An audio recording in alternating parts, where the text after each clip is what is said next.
the Bread Kitchen. Different styles of cornbread can be found all over the United States, and in this video I'll show you a basic cornbread recipe which is the mother of them all. For this cornbread I've got 140 grams of cornmeal. You can use yellow or white, it's your choice.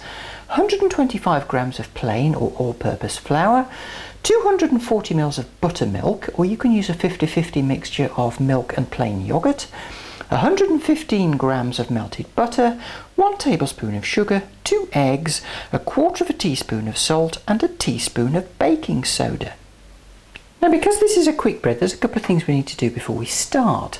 Get yourself an 8-inch cake tin or baking dish and grease it lightly with butter. And preheat your oven to 200 degrees fan oven, 220 conventional oven. Now, I like to use a whisk when I'm making cornbread. Get yourself a bowl and add the 5 dry ingredients: the cornmeal, flour, salt, sugar and bicarbonate of soda. And mix them well. Try and get the mixture as homogeneous as possible. Now get yourself another bowl and add in all the wet ingredients: the buttermilk, the melted butter and the eggs. And beat them well together. That's nice and smooth. Once your oven's up to temperature, add the wet ingredients to the dry ingredients. Mix quickly and briskly.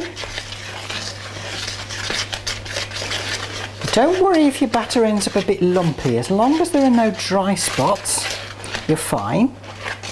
This is why I like to use a whisk. Then pour it into your cake tin or baking dish. Spread it out and then pop it into the oven for about 20 to 25 minutes until it's golden brown on the top. After about 20 minutes it should be golden brown on the top. Test it in the middle with a toothpick, and if the toothpick comes out clean, it's cooked. Now leave it to cool for 10 minutes before removing it from the dish. I like to cut my cornbread into squares to serve. Now, if you're a fan of sweet cornbread, and many people are, then you're going to need to add much more sugar into this recipe, anything up to 6 tablespoons according to your personal taste. In future episodes of the Bread Kitchen, I'll be showing you how to use this recipe to make things like double cornbread or chili cornbread. I hope you enjoy making your cornbread, and do join me next time in the Bread Kitchen.